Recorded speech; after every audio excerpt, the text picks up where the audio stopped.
A warm welcome to all of you to Fortune India, the Next 500, recognizing India's largest mid-sized companies and wealth creators. Well, my name is Kavya R. Chavali, and I'm immensely delighted to join you all this evening as we indulge in some interesting discussions as well as the felicitation of the Next 500 wealth creators.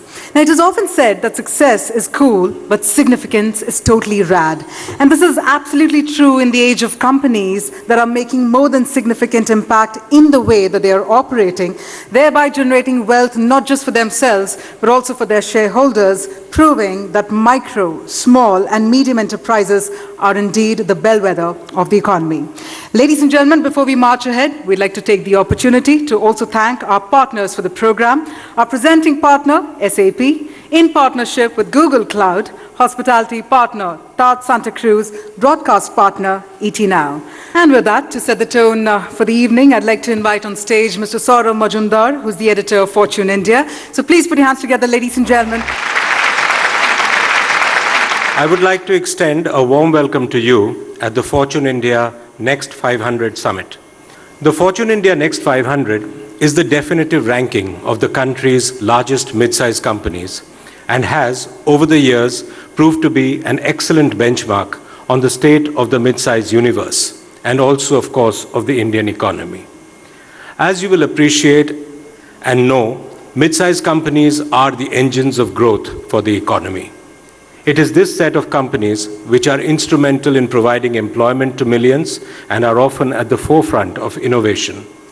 Today's mid-sized companies are often tomorrow's giants, and very often we have had Next 500 companies making it to the prestigious Fortune India Main 500 list of the country's largest corporations. Today's summit is a celebration of such companies and those among them which have emerged also as wealth creators for their shareholders. Over the course of this evening, we will also hear from a number of business leaders who are present with us this evening what they think about the economy, the emerging trends like digital transformation, and what the future holds for companies in the mid-sized space. Once again, thank you very much for being with us on a very busy day. Thank you. Well, ladies and gentlemen, on that note, let's now move forward towards understanding the future consumption in the new India. And as part of the leadership talk, we have with us Mr. Nikhil Prasad Ojha, who is the partner with Bain & Company. Ladies and gentlemen, please put your hands together to welcome on stage Mr. Nikhil Prasad Ojha. I'm going to talk to you about some research that we concluded earlier this year, which is with respect to the future of consumption in India. What do we really want to talk about when we talk about future of consumption? Of course, we talk about the macro backdrop, which takes up about 90% of the print space, but is really only the starting point of the story. On that, you have to think about what the demographic shifts are happening, and this is already baked in. So, there is nothing that's going to change in the demographics of the country which is yet to play out. It's all already there. It's just got to evolve as time goes by. Third, very importantly, in a young country like India is the consumer attitudes. Last, of course, not just because this is an SAP meeting, but the fact of the matter is that all consumption is going to be digitally influenced. Just a few thoughts on, the key implications for the businesses. Number one, customer experience is going to matter a lot. So this is one thing that you have to really handle carefully as you scale up. Second, innovate for India. Third, when you think about, how do you engage your customers, think about voice, think about video, think about vernacular. Even when people aren't literate in terms of, the text, they are going to be spending a bunch of their time online, and therefore your ability to do video well, to do it in vernacular, and your ability to actually be able to answer queries, etc. in voice is going to make a difference in terms of, how quickly you're found or how well you're recognized in the consumer of the future. So when you think about your point of sale and reaching your consumer, remember the 50,000 villages. There are going to be very efficient ways of actually being able to access those consumers, without actually having to lay down physical pipelines to be able to have your products there. And last, but very important, as you think about the future, do not try to ride this out alone. Do not try to do everything by yourself. And that's the opportunity for the next 500 in terms of being able to turbocharge your growth over the next 10 years without having to wait to become of a particular size before investing in the next capabilities. This is something that I think requires as much of a mindset shift in the management of the small and medium enterprises as it's a factor of availability of these services from the outside. Thank you very much. Ladies and gentlemen, we are truly honored to have the presence of our chief guest, who is one of India's most dynamic business leaders. He's the chairman of the Welspun Group and also president Associam, Shri B.K. Goenka. Friends, today I've been asked to share my entrepreneurial journey with all of you. When I started my career, I was basically 18-year-old. As the destiny, takes you where it has to, I happened to be in Bombay in early 80s, 85 in those days, and for some other family engagement, and then I've never gone back, frankly speaking. Shifted my base here and started Welspun as a small textile company. The real change happened in early 90s. I was happened to be in London and one of my friends took me to the Wimbledon match, and I saw some Wimbledon towels there, and it was in my mind that why don't we have, being in textile, why don't we have something like this kind of product? So we thought of, we conceived this idea of putting a towel plant in the country. We commissioned the plant, we made our first towel, we were very excited, but when we went to the market, it was so difficult to sell. It was really a different scenario. So I just want to share one small incident. First time when I was in the market sitting with a customer in Manchester, that person said that you Indians show something and deliver something. The perception was that you will show the sample from somewhere else, you will deliver, actually when the delivery comes, you will deliver something else. So the quality, the price, the commitment, there was nothing there. And it was really hurting from the angle of when he said, you Indians. So that day, frankly speaking, I decided, I came back and we decided that something has to be done. So one thing came out, what is missing is the commitment. So we came out with the philosophy of Welspun, and we used to say, dare to commit. We never said we dare to commit, we said, let's say boldly, we dare to commit. And whatever we are doing, because ultimately we are here because of customer.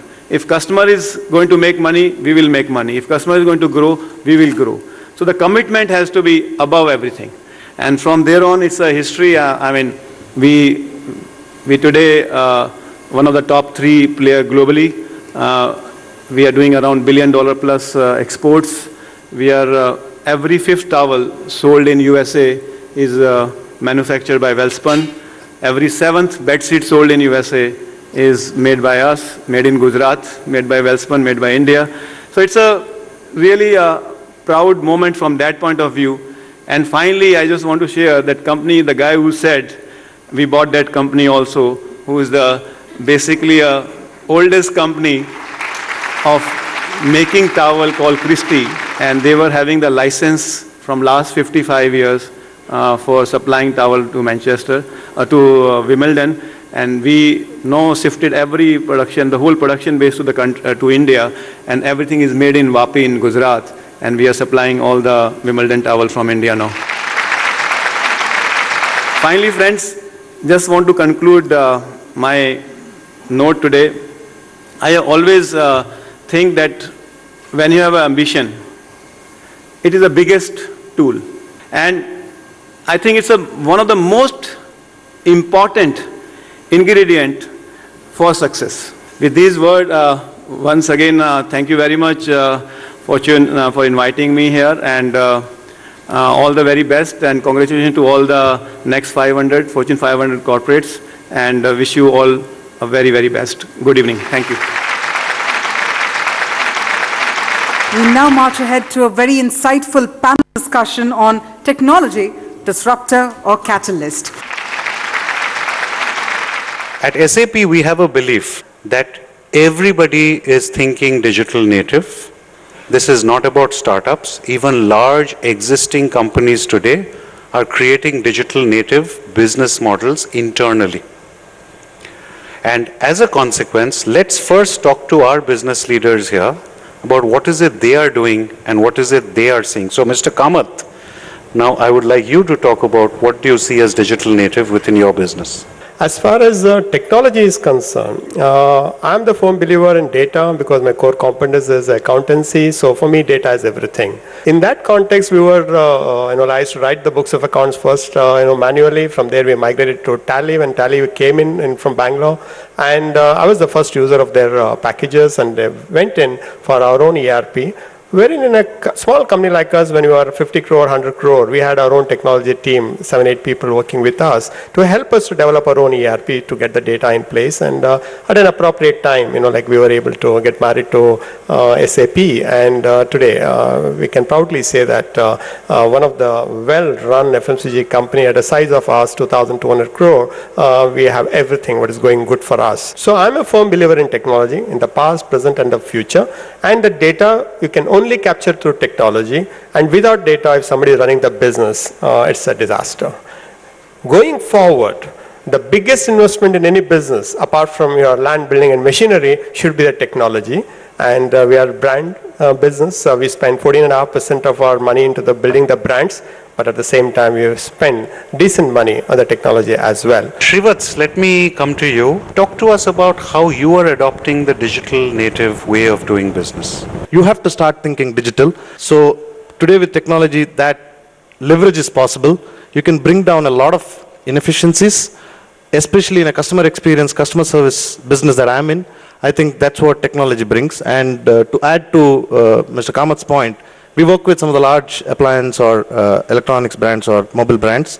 One of the brands that we have, we work with them, they have around 24,000 feet on street, and they have, similar to what you said, every single SKU, every single resource, where people were sitting in office and updating sales records saying, so they are supposed to be in the in the shop, called as in-shop demonstrators, but they used to sit at home and say that, aaj ka 3 sale hai. So I think you can bring a lot of efficiency, and that's what our belief is, and that's the foundation of our company. And of course, customer being the biggest beneficiary, everything is evolved around customers. Devita, I'd like to come to you next. I think the biggest thing with being digital native for us has always been to just be ahead and adapt. I think technology can give you a cool edge as a company faster than anything else can. I was the first person to actually bring luxury and technology together, which is a term that I coined back in 2005. We also were the first ones to bring Netflix to India, bring official Google to India, a lot of consumer-facing tech. And I think the most exciting part for us and our fast growth has been technology has always been seen, maybe say from an enterprise point of view, as efficiency.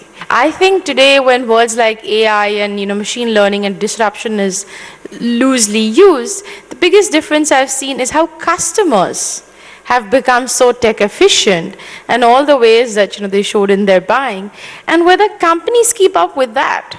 So you're not keeping up with your competition, you're keeping up with your customer. We should be the ones who have a tech advantage in our innovation, in our distribution, in our marketing, in everything that we do. And no one here should not consider themselves as not digitally native. I think we all are digitally native already. Nachiket, you aren't off the hook. So now, as part of this ecosystem, you're looking out there and there is somebody there, an entrepreneur with a product, who is seeking this digital nativeness that you believe is so universally available. What would you advise them? What's going to happen? How should they think about their business? What's your advice? Well, I think one of the most important steps again is to kind of not think of something new that's coming into your life. Digital is already there. It's already part and parcel. But as an individual, I think 2 or 3 things are extremely critical to become a digital native. One is that you have to be a user yourself. If you're a user yourself, it helps the cause much more, whether it is for business, whether it is for social interactions. You have to be a digital native yourself. That's one. And secondly, you have to have strong driving ambition that usually overcomes the naysayers. The first batch of people who you enquire will say कि ये नहीं हो सकता भाई, आपके पास पैसे नहीं है, या you are not in the right business, you are selling potatoes in Sangli, that can't become a digital business. But that's not true. If you have a consumer and if you have a product, you can be, you're always going to be digital, especially given the fact that today internet is free, rural penetrated. There are 600 million screens, that smartphone screen. So I think one is you have to be self-educated digitally, and secondly, turn down the naysayers as much as possible. Keep them at bay with a positive attitude. Thank you so much, gentlemen, and Devita.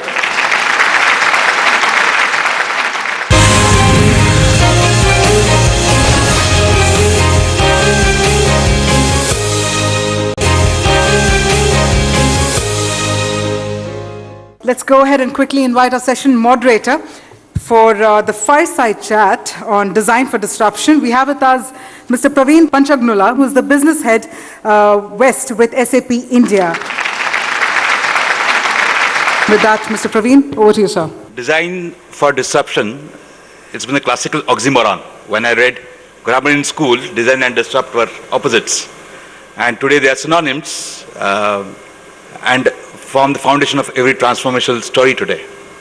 Unlike the digital natives who have a plain canvas and they have built their design as per the business models, the traditional companies have developed their landscape, have inherited a legacy of applications, processes, which have evolved over a period of time. So what would be your recommendation of how do those companies make this transition from the conventional model and moving it where the business is still going? So I think that's a pretty pertinent question, and frankly, if you step back and think about it, if you look at the average lifespan of a company today, let's look at 3 decades ago, let's look at 2 decades ago, and let's look at now. Most companies typically have a lifespan of less than a decade. The companies we grew up with, the brands we were familiar with, a lot of those brands do not exist or have fallen by the wayside. There are newer brands, newer companies out there which frankly have a vintage of a single digit in terms of number of years out there. They are unicorns and multi-billion-dollar valuations and what have you. And frankly, if you look at the least common denominator on that, what has enabled the journey? The answer is technology. In a summary, it just boils down to prioritization and picking up the battles you want to fight. And how do you kind of prioritize that journey in terms of changing wheels in a moving car to stay relevant going forward? Sujit, your experiences and recommendations on how do these customers manage in a hybrid landscape from a technology standpoint for a hybrid business model? Technologies like cloud have been constantly advancing and evolving over the last decade to kind of make it easier and simpler for businesses to adopt. While they've been doing this, there's a simple premise. Can we meet the customer where they are? The premise when cloud came into being initially was, hey, why don't you transform completely and lift and shift stuff? We realized that is not really the journey that's really fruitful for the customer. It disrupts a lot of things that exist within their businesses. So, for example, at Google Cloud, our clear mission always is, can we meet our customers where they are and start their journey from there? And this is the power of choice that's enabling customers to ensure that they bridge this fine balance between what exists today and where they want to be from a technology adoption perspective, but obviously at their own pace, and also choose the roadmap that really fits the business and not be forced into making a change that doesn't really fit the business. I would want to understand, a lot of these companies have already transformed or at an advanced stage of maturity in their transformation. Okay, but how about emerging industries? Okay. Some of them have not even begun their journey yet because they've been too focused on the growth which is at hand. Okay, so given that as a context, have they already missed the bus, or how do they kind of play the catch-up game? So for every corporate, be it large, be it emerging businesses, transformation is the way to go. Okay, I would say that it is no longer about transformation. It is more about creating an era where we are seeing digital inclusion and maybe digital equality. Right? So no more transformation. Transformation everybody does, right? It's about being in that league. And today, everybody has access to that. Thank you. You've been a wonderful audience. And on behalf of the audience, thank you, panelists, for taking the time to make it. Thank you so much. And now to do the honors for the Fortune India Next 500 Wealth Creators, may I please invite on stage Mr. Saurav Majumdar, Editor, Fortune India. Our chief guest for the evening, Mr. B.K. Goenka, the Chairman of Welspun Group and President Assocham. And may I also invite Mr. Subramanian Ananthapadmanabhan, who is the Vice President, SAP Indian Subcontinent, to please come on stage. First up, let's invite Alicon Castalloy Limited.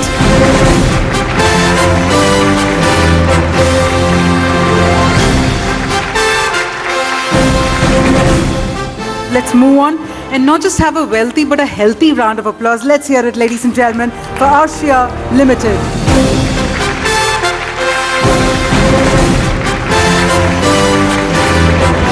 We now invite Asian Granito India Limited to please come on stage.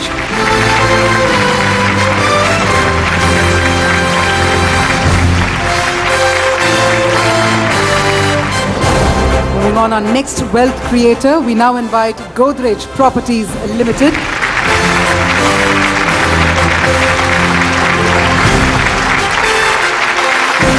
Well, up next, let's hear it for Kolte Patil Developers Limited.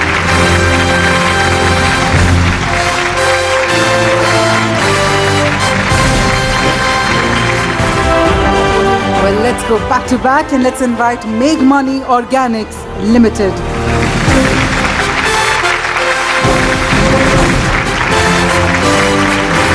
Let's have an electrifying round of applause because up next is Milk Electronics Limited.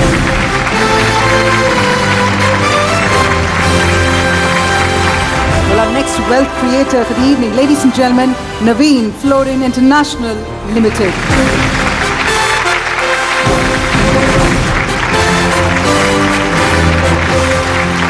Well, up next, ladies and gentlemen, we now invite Nitco Limited to please come on stage.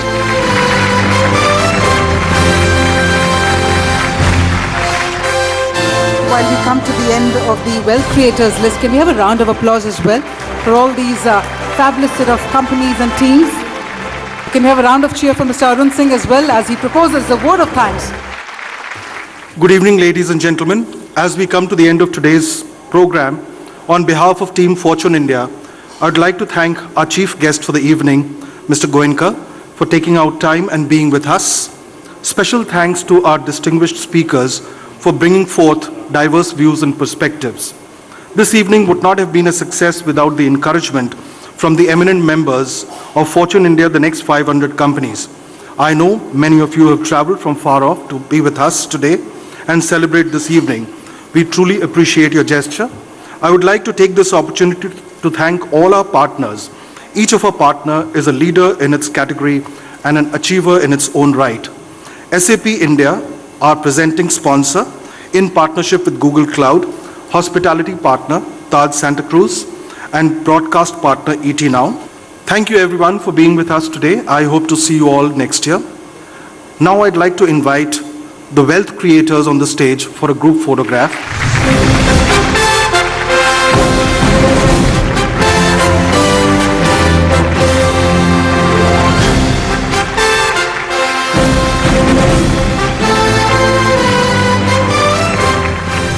It's an amazing experience. I think this program is done at the right time. And when our Honorable Prime Minister is talking about 5 trillion economy, all the companies in India have to take it as seriously as the government has taken it. And if you want to become 5 trillion, all of us have to grow at 15% per annum for the next 5 years. So it's a good show, and I'm very happy to be a part of this grand show, what they put up together. One of the biggest challenge what I see is the adoption to the new technologies.